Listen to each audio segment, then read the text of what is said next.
My husband gave me a vacuum cleaner for our anniversary. I gave him divorce papers wrapped in the warranty. For our first anniversary, Brett got me a vacuum cleaner. He said it was top of the line and would make cleaning so much easier for me.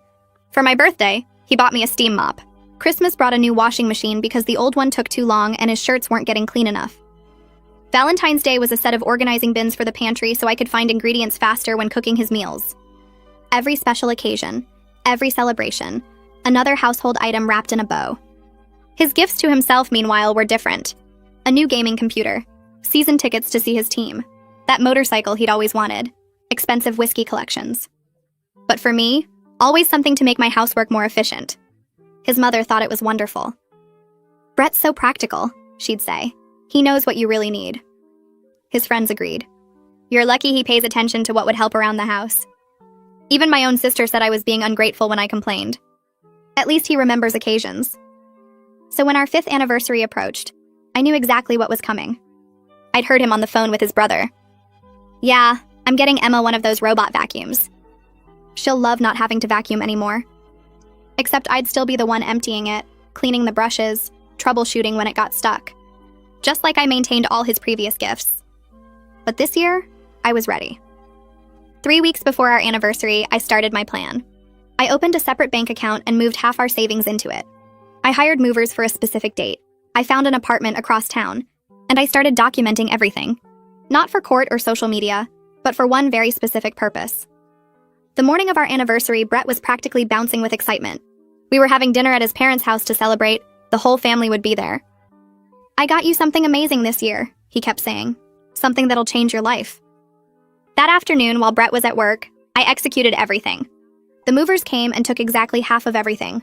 Half the furniture, half the kitchen items, half the electronics. But here's the thing. I only took my half.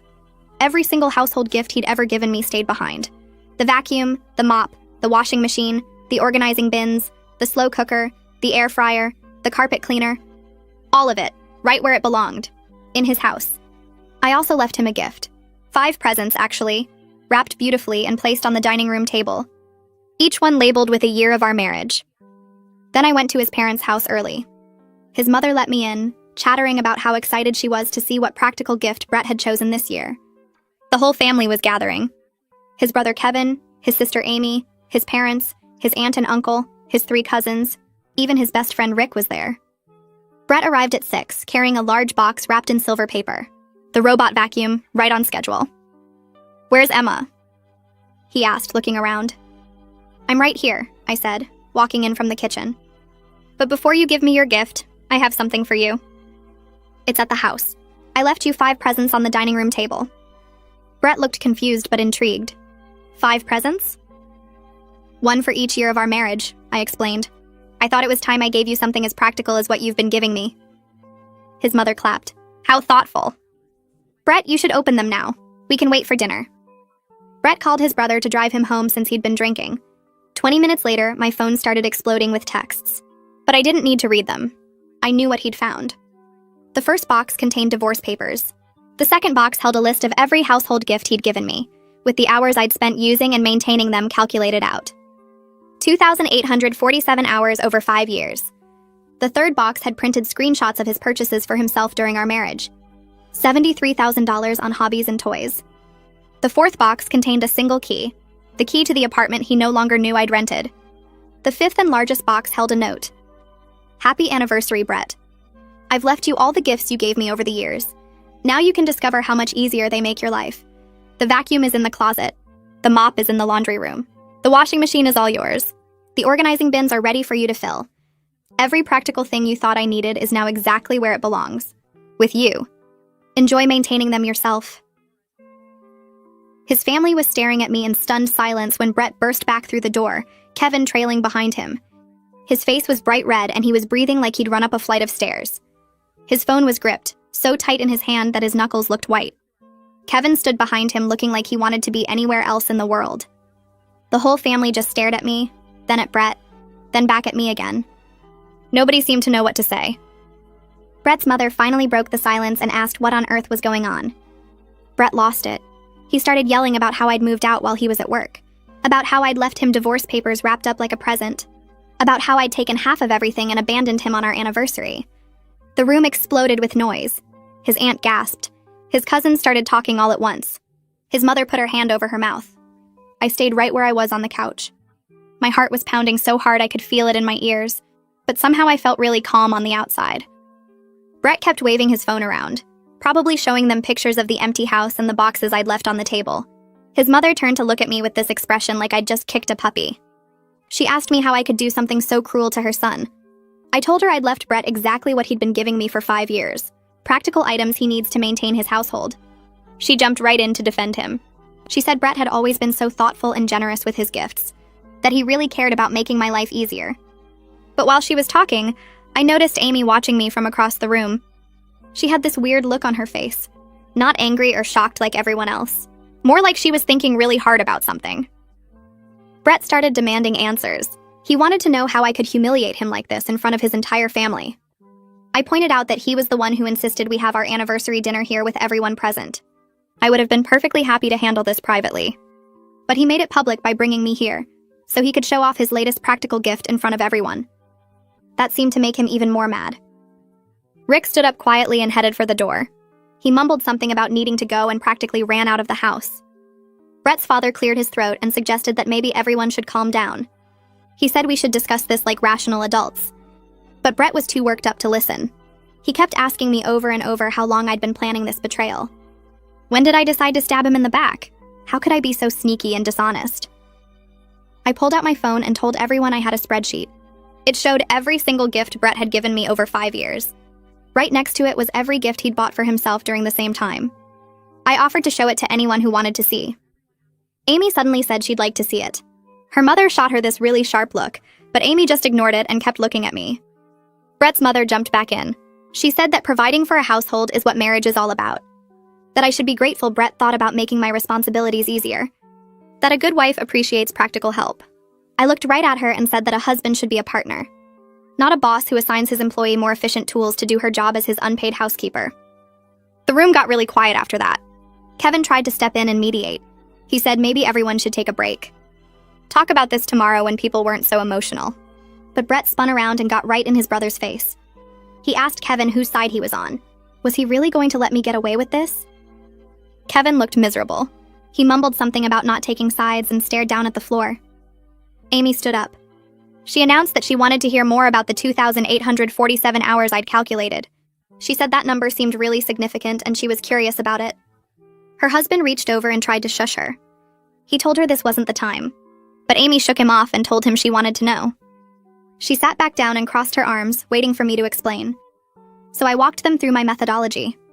I told them I'd tracked every single hour I spent vacuuming, mopping, doing laundry, organizing the pantry, and cooking meals over the past 5 years. I used the gifts Brett gave me as markers. Like when he gave me the vacuum, that's when vacuuming became my job instead of something we shared. When he gave me the organizing bins, that's when managing the pantry became my responsibility. I added up all those hours across 5 years. The room got very quiet as I explained. 2,847 hours of household labor. That equals about 71 full work weeks, almost a year and a half of full-time work that I did for free while Brett spent $73,000 on motorcycles and gaming computers and season tickets for himself. Brett's father cleared his throat and raised one hand like he was trying to calm everyone down. He said maybe both sides had good points here, and perhaps Brett and I should talk about this privately without the whole family watching. Before I could respond, Brett's mother cut in and said absolutely not. She pointed at me and said I was being dramatic and unreasonable about the whole thing. Her generation didn't complain about household duties, she said. They just did what needed to be done without making a scene. I stayed seated on the couch and kept my voice level when I told her that her generation also didn't have husbands spending $73,000 on motorcycles and gaming equipment while giving their wives mops for Valentine's Day. Amy made this sound that was half laugh, half cough, and when her mother whipped around to glare at her, Amy covered her mouth with her hand and stared at the floor. Kevin shifted his weight from one foot to the other and looked like he wanted to disappear into the carpet. Brett's father opened his mouth like he might say something else, but then closed it again and just shook his head. Brett finally spoke up from where he stood near the doorway. He asked me what I actually wanted from all this. His voice sounded tired instead of angry now, and he spread his hands out like he genuinely didn't understand. I looked right at him and said I wanted a divorce. I wanted my fair share of our assets. And I wanted him to understand that I'm a person, not household staff, but I wasn't holding my breath on that last part. The room went completely silent for about 3 seconds. Then his mother exploded. She called me selfish and said I was throwing away a good marriage over material things. She said Brett worked hard to provide for me and this was how I repaid him. I turned to look at her and kept my voice steady when I corrected her. I told her I was leaving because Brett had spent 5 years showing me exactly how little he valued me as a person, and I finally started believing him. When someone shows you who they are, you should listen. Brett's mother opened her mouth to respond, but Amy suddenly stood up. She said she needed to talk to me privately in the kitchen right now. Her mother immediately protested and said this wasn't the time for private conversations. But Amy was already walking toward the kitchen, and she looked back at me with this urgent expression on her face. I got up and followed her, leaving Brett and his family in the living room behind us. I could hear Brett's mother saying something sharp, but Amy had already pushed through the kitchen door. Once we were alone in the kitchen, Amy leaned back against the counter and wrapped her arms around herself. She looked at me and said quietly that she got a bread maker for her last anniversary. For her birthday, her husband gave her a new ironing board, because the old one was getting wobbly. She'd been telling herself it was fine because her husband was practical too, just like Brett. She said this while staring at the floor, and her voice got smaller with each word. I could see her eyes getting shiny like she might cry, and I realized what I'd done by confronting Brett tonight. I'd cracked something open for Amy that she wasn't ready to face yet. I pulled out my phone and opened a new contact entry. I gave Amy my new phone number and told her she could call me anytime if she wanted to talk. I didn't push or ask questions because I could see she was overwhelmed and trying not to fall apart right there in her mother's kitchen. She nodded and saved the number in her phone with shaking hands. We stood there for another minute not saying anything, and then Amy took a deep breath and said we should probably go back out there. When we returned to the living room, Brett was sitting on the couch with his head in his hands. His mother sat next to him with one hand on his shoulder, and she looked up at me with pure hatred in her eyes. Kevin and his father were talking quietly by the window. The aunt and uncle and cousins had moved to the far side of the room and were pretending to look at family photos on the wall. I walked to the center of the room and announced that I was leaving now. I said Brett could contact me through my attorney for anything related to the divorce. Brett's mother immediately demanded to know who my attorney was. She said it like she was going to call them up and tell them what a terrible person I was, like that would somehow change the legal proceedings. I just smiled at her and headed for the door. I grabbed my purse from the front hall table and pulled my car keys out. Brett jumped up from the couch and followed me outside onto the front porch. He asked if we could please just talk about this like adults without getting lawyers involved. His voice had that pleading tone now, the one he used when he really wanted something. I turned to face him under the porch light and reminded him that I tried talking to him for 5 years. I tried telling him I wanted actual gifts, not household appliances. I tried explaining that I felt like his housekeeper instead of his wife. And he responded to all of that by buying me a steam mop. So I was done talking and ready to move forward legally. Brett started to say something else, but I was already walking down the driveway to my car. I got in, started the engine, and drove away without looking back at the house. Over the next few days, my phone exploded with texts from Brett. The first ones were angry, calling me crazy and saying I'd regret this. Then they turned pleading, asking why I was doing this and couldn't we work it out. Then confused, like he genuinely didn't understand what he'd done wrong. Some of them were long paragraphs about how much he loved me and how he'd change. Others were short and desperate, just asking me to respond. I didn't answer any of them. Instead, I forwarded every single message to Amelia Vaughn, the attorney I'd hired 2 weeks ago when I started planning my exit. She'd been thorough and professional during our initial consultation, and she'd helped me understand exactly what I was entitled to in the divorce. Now she had documentation of Brett trying to contact me directly, despite me telling him to go through my lawyer. The next morning, Amelia called while I was unpacking boxes in my new apartment. She got straight to business and told me Brett had been trying to reach me through multiple phone numbers and even sent emails to my old work address. She asked if I wanted her to send a formal cease and desist letter to make him stop. I thought about it for a minute while I folded a kitchen towel and put it in a drawer. I told her not yet because I wanted to see if he would calm down on his own without making everything more complicated. She said that was fine, but she was keeping records of every attempt he made to contact me. I thanked her for staying on top of everything, and we hung up. 2 days later was my first day at the new marketing job I had lined up before I left Brett. I walked into the office building feeling nervous but also excited in a way I had not felt in years. The company was smaller than where I used to work and everyone seemed friendly right away. My boss showed me to my desk and introduced me to the team. That is when I met Victoria from the design department. She had bright red hair and wore these chunky silver rings on almost every finger. During the morning meeting, she made a joke about the coffee being terrible, and I actually laughed out loud. After the meeting ended, Victoria came over to my desk and asked if I wanted to grab lunch with her. I hesitated because I was not sure I was ready to make friends or explain my situation to anyone. But she had this warm smile and she said the sandwich place down the street was way better than the cafeteria. So I agreed. We walked to the sandwich shop and ordered at the counter. Victoria got turkey and I got chicken salad. We sat by the window and she asked me the normal questions about where I was from and how long I had been in town. Then she asked if I had just moved because she noticed my address on the employee paperwork was really recent. I do not know why, but I just started talking. Maybe it was because she was a stranger and it felt safe. Maybe it was because I had been holding everything in for so long. I told her the whole story while we ate our sandwiches. The vacuum cleaner for our first anniversary. The steam mop for my birthday. The 5 years of household gifts while Brett bought himself motorcycles and gaming computers. The divorce papers wrapped in boxes on our anniversary. Victoria listened without interrupting, and when I finished, she wiped her mouth with a napkin and said her ex-husband gave her a gym membership for Christmas one year. She said he told her it would help her get back in shape after having their baby. She said she filed for divorce 4 months later. We sat there for a minute not saying anything, and then we both started laughing. Not funny laughing, but the kind of laughing you do when you realize you are not alone in something awful. When we got back to the office, I felt lighter than I had in weeks. That evening, Amelia sent me an email with a long list of assets we needed to document for the divorce proceedings.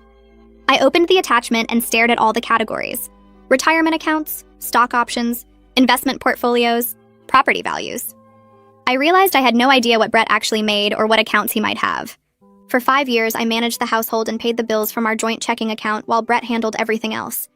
He said he was better with money, and I trusted him. Now I was seeing how that left me with no information and no control.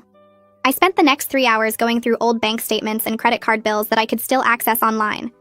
The joint account showed normal stuff like groceries and utilities, but then I found another credit card that was only in Brett's name. I clicked through the statements and my stomach dropped. Charges for expensive dinners at restaurants I had never been to. Bar tabs for hundreds of dollars. Hotel rooms. A weekend trip to Vegas that he told me was a work conference. The spending went back years and added up to way more than the $73,000 I had already documented. I took screenshots of everything and sent them to Amelia with a short message asking if this was normal. She called me 20 minutes later instead of emailing back. Her voice was different, more serious than usual. She asked if I had ever agreed to Brett spending marital funds this way. I told her I did not even know about most of it. She was quiet for a few seconds, and then she said this was good for our case. She said it showed Brett was hiding assets and spending shared money without my knowledge or consent. She told me to keep looking through any accounts I could access and document everything. When we hung up, I sat on my couch feeling stupid and angry at the same time. How had I not known about any of this? The next afternoon, my phone rang with a number I did not recognize. I almost did not answer, but something made me pick up. It was Brett's mother. I was surprised because I did not think she had my new number. Before I could even say hello, she launched into this whole speech about how I was destroying her son and tearing apart the family. She said I should be ashamed of myself for the embarrassment I caused at the anniversary dinner. She asked if I even cared about what people were saying or how Brett was suffering.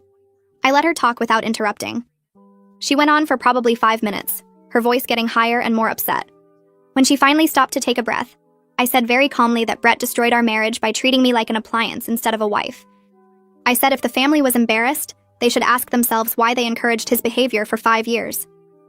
She made this sputtering sound like she could not believe I had just said that. Then she hung up on me. I immediately went into my phone settings and blocked her number. At work the next week, I discovered something surprising. I was actually good at marketing strategy when I was not completely exhausted from maintaining an entire household by myself.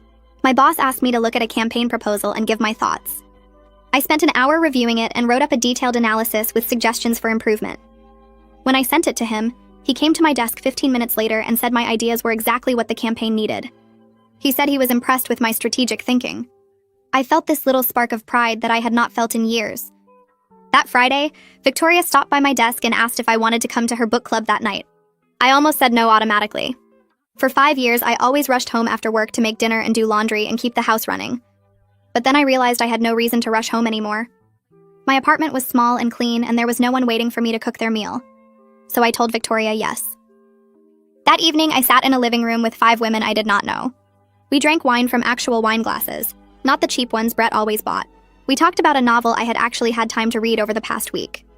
One woman made a joke about the main character and everyone laughed. Another woman asked what I thought about the ending, and people actually listened when I answered. I looked around at these women drinking wine and discussing a book on a Friday night, and I realized this was what I had been missing. Not the book club specifically, but the feeling of having my own life, of spending time on things that had nothing to do with household management or making someone else comfortable. When I left that night and drove back to my apartment, I felt something I had not felt in a long time. I felt like myself. The woman sitting next to me on the couch set down her wine glass and said she got divorced 3 years ago. Another woman across the room looked up from the book and said she'd been divorced for 5 years. A third woman laughed and said she was currently separated and the papers would be final next month. The fourth woman, the one who'd made the joke earlier, said her divorce was 6 years behind her and she'd never been happier. I sat there holding my wine glass and realized I wasn't alone in this. These women had all reached a point where they decided they deserved better treatment, and they'd actually done something about it. They were sitting here drinking wine and talking about books and living their lives. The conversation shifted to divorce stories, and I mostly listened. One woman talked about her ex-husband who expected dinner on the table every night at 6, but never once cooked a meal himself. Another described how her ex would buy himself new golf clubs while complaining they couldn't afford her gym membership. They weren't bitter or angry anymore. They were just matter-of-fact about what had happened and why they'd left. When I got home that night, I felt lighter somehow, like I'd found proof that leaving was the right choice. 3 days later, my phone rang while I was making dinner in my apartment. It was my landlord. He asked if I knew a Brett Morrison who was downstairs in the lobby demanding to see me. My stomach dropped, but I kept my voice calm and told him yes, that was my soon-to-be ex-husband. The landlord asked if I wanted Brett removed from the building. I said yes, that I had a lawyer handling all communication, and Brett was not welcome at my apartment. The landlord said he'd take care of it and hung up. I stood in my kitchen with my phone in my hand and felt my heart racing. Brett had found out where I lived. He'd actually driven over here and tried to get up to my apartment. I called Amelia and left a message about what had just happened. She called back 10 minutes later and said she'd add this to the file and that it was time to have Brett officially served with divorce papers. The next afternoon, Amelia texted me that the process server had delivered the papers to Brett at his office. She said to expect him to contact me and to not respond no matter what he said. I was at my desk at work when my phone started ringing from a number I didn't know. I almost didn't answer, but something made me pick up. Brett's voice came through immediately, loud and angry. He said I'd embarrassed him in front of his entire department by having him served at work. He said people were asking questions and he looked like an idiot. I hung up without saying a word and blocked the number right away. My hands were shaking, but I felt strangely calm. He was upset about being embarrassed at work while I'd spent 5 years being treated like hired help. I went back to reviewing the marketing campaign on my computer screen. That evening, my phone buzzed with a text from Kevin. He asked if I was okay and said he was sorry about everything. I stared at the message for a while before responding. I told him I was fine and thanked him for checking in. He texted back saying Brett had always been selfish, but Kevin never thought it was his place to say anything. He said he wished he'd spoken up sooner. I told him I appreciated that, but it wasn't his responsibility to fix his brother's marriage. Kevin said he understood and that he hoped I was doing well. The conversation felt awkward but genuine. At least one person in Brett's family seemed to get it. 2 days later, I sat in Clarence Vaughn's office while he pulled up spreadsheets on his computer. Amelia had set up the meeting and explained that her husband was a financial advisor who helped clients understand their assets during divorce proceedings. Clarence was patient and kind as he walked me through bank statements and investment accounts. He explained things I should have understood years ago about retirement funds and tax implications. I felt embarrassed that I'd let Brett handle all the finances while I focused on keeping the house running. Clarence said it was common and that I shouldn't feel bad about it. He said the important thing was understanding everything now, so I could protect my interests going forward. I took notes and asked questions and felt grateful that Amelia had connected me with someone who actually wanted to help. Clarence went quiet while looking at something on his screen. He asked if I knew Brett had a retirement account through his company. I said I thought we just had the joint savings account. Clarence turned his monitor toward me and showed me statements for an account I'd never seen before. Brett had been putting money into this retirement fund for the entire 5 years of our marriage. Clarence clicked to another screen and showed me stock options from Brett's company that had significant value. He said I was entitled to half of everything that had been accumulated during our marriage. The numbers on the screen were way higher than I'd expected. I'd thought I might walk away with a few $1,000s and my personal stuff. Clarence was showing me that I was owed tens of thousands. The next week, Amelia called me at work. She said Brett's attorney had sent over a settlement offer. I could hear something in her voice that sounded like amusement. She read me the offer. Brett was willing to let me keep my personal belongings and my car. He'd give me $5,000. That was it. Amelia actually laughed when she finished reading. She said we'd be sending back a counteroffer based on the actual marital assets Clarence had documented. She said Brett's attorney was either incompetent or hoping I was too naive to know better. I told her to send whatever she thought was fair. Amelia said she'd have something drafted by end of week and that I shouldn't worry because we had documentation of everything. Saturday night came and I sat alone in my apartment with takeout food and a movie on my laptop. The apartment was quiet. Nobody was going to come home expecting dinner. Nobody was going to leave dirty dishes in the sink for me to clean. Nobody was going to ask me to pause my movie so I could find something for them. I should have felt relieved. Instead, I felt this weird doubt creeping in. Maybe I had overreacted. Maybe Brett was just clueless about how to be a good husband. Maybe if I'd explained things differently, he would have understood. Then I remembered the spreadsheet I'd made. The $73,000 Brett spent on himself while giving me cleaning supplies for every special occasion. The 2,847 hours I'd spent maintaining all his practical gifts. The way he'd looked genuinely confused when I left him divorce papers. He wasn't clueless. He just didn't think my time or feelings mattered as much as his comfort and hobbies. I finished my takeout and went back to watching my movie. My phone rang on Tuesday evening. Amy's name showed up on the screen. I answered and heard her voice shaking. She said she'd confronted her husband about their anniversary gift pattern. She'd asked him why she always got household items while he bought himself whatever he wanted. He'd gotten mad and said she was influenced by my feminist nonsense. Amy said they'd had a huge fight and now they were going to marriage counseling. She said she didn't know if her marriage was going to survive. I felt terrible. I told her I was sorry for causing problems in her relationship. Amy cut me off and said I hadn't caused anything. She said the counselor had already helped her see problems that had been there all along. Her husband expected her to do all the cooking and cleaning and childcare while also working full-time. He bought himself new tools and electronics but complained when she wanted to spend money on herself. The counselor said those were signs of an unequal partnership. Amy's voice got stronger as she talked. She said counseling was painful but necessary. She thanked me for helping her see that she deserved to be valued as a person, and not just as a wife and mother. I told her I was proud of her for standing up for herself. Amy said it was scary, but she felt more like herself than she had in years. After we hung up, I sat on my couch and thought about how one vacuum cleaner had set off a chain reaction that was changing multiple lives. Monday morning, I walked into the office and found my boss waiting by my desk. She said she wanted to talk to me about a new project and led me to the conference room. A major client was looking for a marketing team to handle their product launch, and my boss wanted me to lead the pitch. I stared at her for a second because I'd only been at this job for 2 months. She smiled and said I'd shown more drive and fresh ideas in those 2 months than some people showed in years. She said she trusted me to handle it and the pitch was scheduled for Friday. I spent the week preparing and realized something strange was happening. I had energy I didn't remember having before. Ideas came easily, and I stayed late working on the presentation without feeling tired or angry about it. At home with Brett, I'd always been exhausted from maintaining the house and managing his needs and dealing with his complaints. Now I was working harder than ever, but I felt awake and excited instead of drained. Friday came and I walked into the pitch meeting with Victoria handling the design elements while I presented the strategy. The client asked tough questions, and I answered everyone without hesitation. They said they'd let us know their decision by the end of day. 3 hours later, my boss called me into her office and said we got the account. Victoria grabbed my arm in the hallway and insisted we had to celebrate. We went to a restaurant downtown and ordered appetizers and drinks, and I found myself laughing at her stories about previous client disasters. She asked about my divorce, and I realized I was talking about my work achievements instead of household management for the first time in months.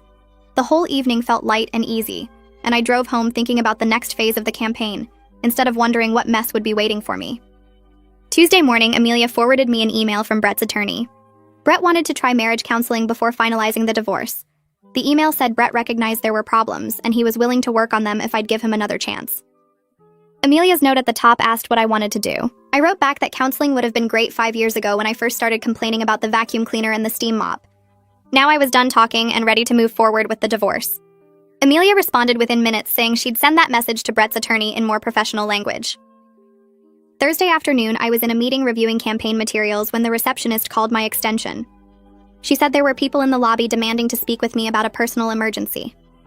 I excused myself and walked out to find Brett's entire family standing there. His mother was in front with Brett's father beside her, and Kevin and Amy hovering behind them looking uncomfortable. Brett's mother started talking loudly about how I needed to stop this divorce nonsense and come home where I belonged. Other people in the lobby were staring, and I felt my face get hot. I said this wasn't the place for this conversation and they needed to leave. She said she wasn't leaving until I agreed to talk sense. I walked to the reception desk and asked the receptionist to call building security. 2 security guards arrived within minutes, and I explained that these people were harassing me about a personal matter. The guards asked Brett's family to leave, and his mother started arguing that they had a right to see me. One guard said they were on private property and needed to exit immediately, or police would be called. Kevin took his mother's arm and pulled her toward the door while the rest of the family followed. Amy looked back at me with an expression I couldn't read before she left. I went straight to my boss's office and apologized for the disruption. She closed the door and asked if I was safe and if I needed help. I explained the divorce situation and the family harassment, and she said the company would support me completely. She said if they showed up again, security had instructions to call police immediately. She also said she'd been through a difficult divorce herself, and she understood how hard it was. I thanked her and went back to work, but my hands were shaking. That evening, I called Amelia and told her what happened. She was quiet for a moment and then said we needed to file for a restraining order.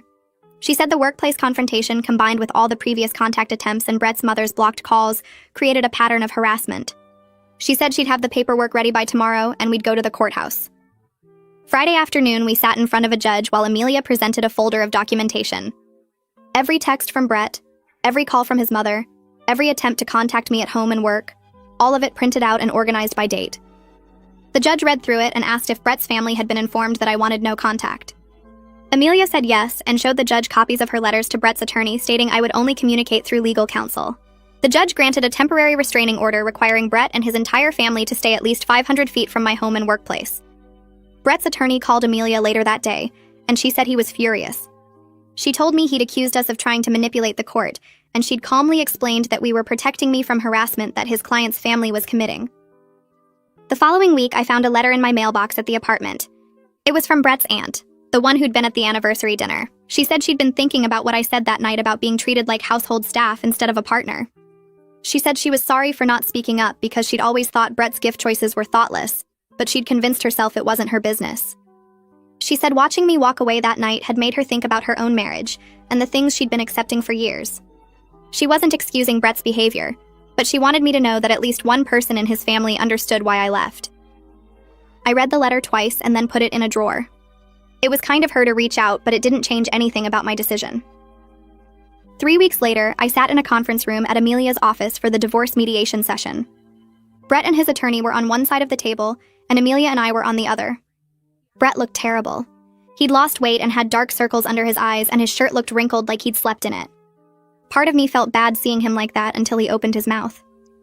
The mediator introduced herself and explained the process and asked if everyone was ready to begin.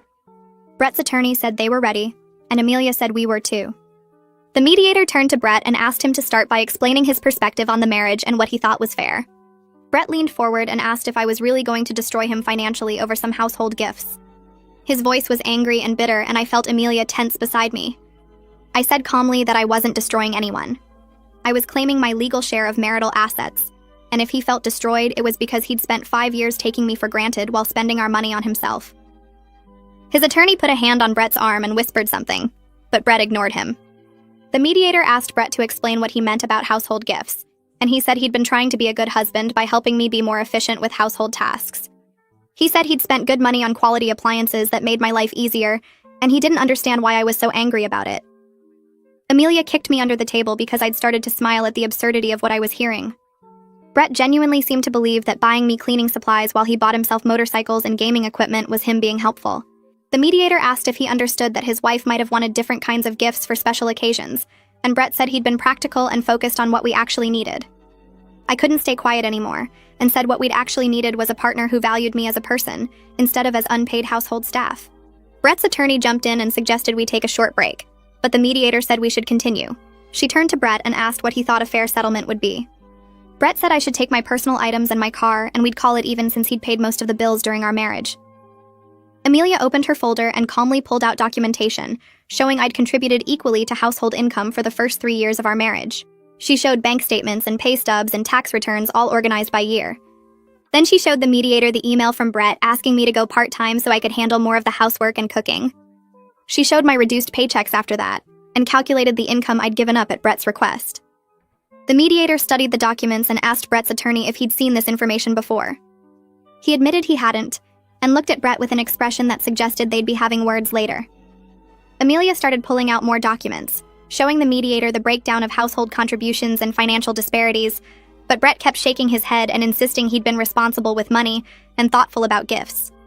The mediator asked him directly if he could see how spending thousands on himself while giving his wife cleaning supplies might seem unequal, and Brett said he'd bought things he needed and things I needed, and he didn't understand why that was a problem. His attorney looked like he wanted to crawl under the table. Amelia leaned forward and asked Brett if he'd ever asked me what I wanted for our anniversary or birthday, and Brett said he'd paid attention to what would be useful. The mediator let out a long breath and said she thought we should take a break and reconvene in 2 weeks, and that both parties should think seriously about what constitutes a fair settlement under divorce law. Brett's attorney agreed immediately and started packing up his papers. Brett sat there looking confused and angry, like he couldn't understand why everyone wasn't seeing things his way. We filed out of the conference room and Amelia walked me to the elevator. Once we were alone, she said Brett's stubbornness was actually helping our case because he was making it clear he didn't respect my contributions to the marriage. She said she was confident we'd get a good settlement if we had to go to court, though she'd prefer to settle and save time and money. I asked if she thought Brett would ever understand what he did wrong, and she said some people never do.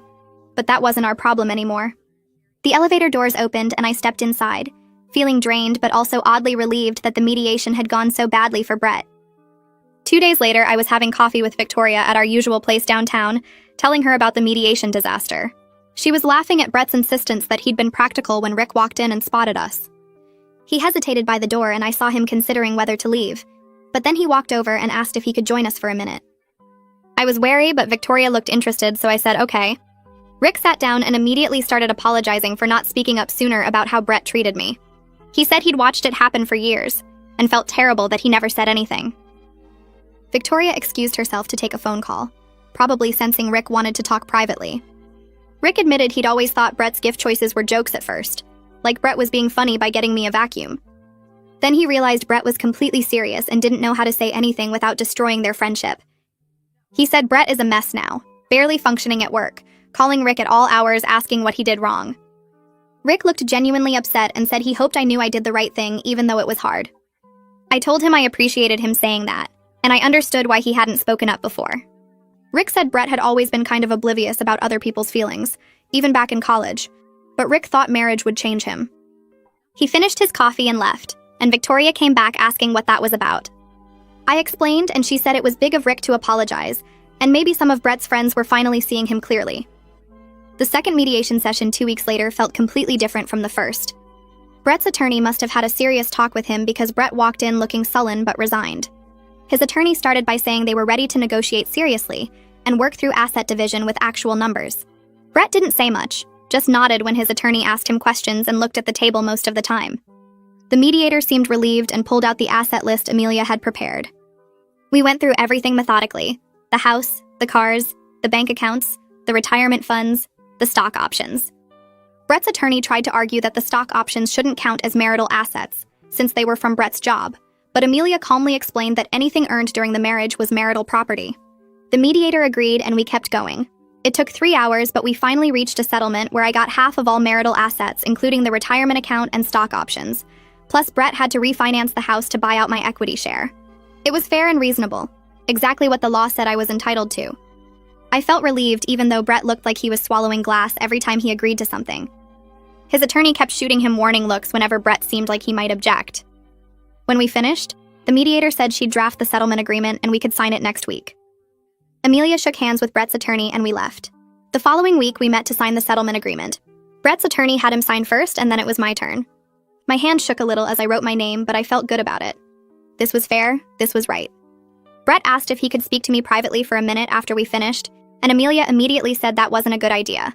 But I said 5 minutes was fine. We stepped into an empty office down the hall and Brett closed the door. He said he genuinely didn't understand what he'd been doing wrong and he was sorry. But the way he said it sounded more like he was sorry about losing half his assets than sorry about how he'd treated me.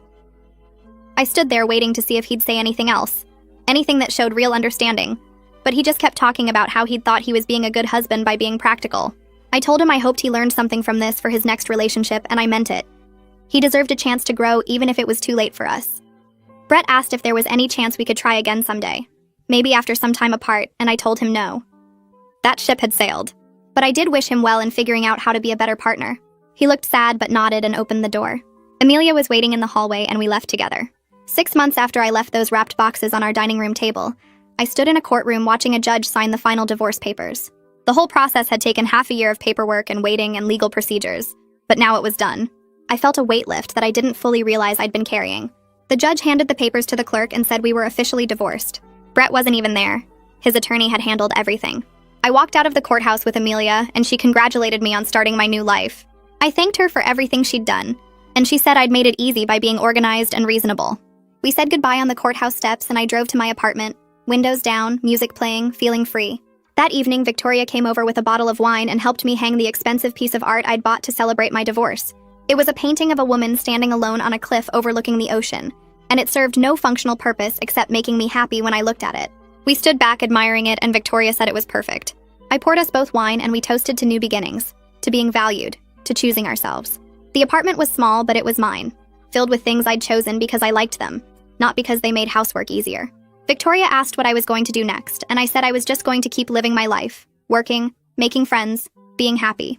She clinked her glass against mine and said that sounded exactly right.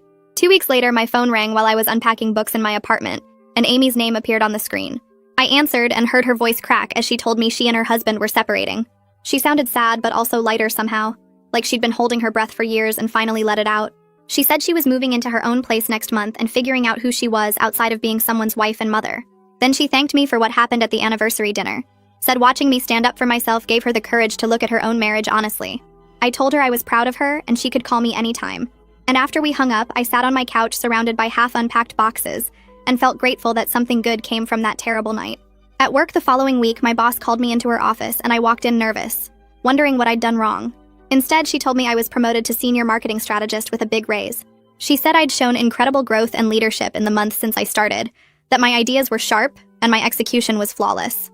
I thanked her and walked back to my desk in a daze, and that's when it hit me. Leaving Brett didn't just free me from vacuuming and mopping and organizing his pantry. It freed me to become the professional I was always capable of being, the person who had energy left over after work to actually think and create, instead of coming home to a second shift of household management.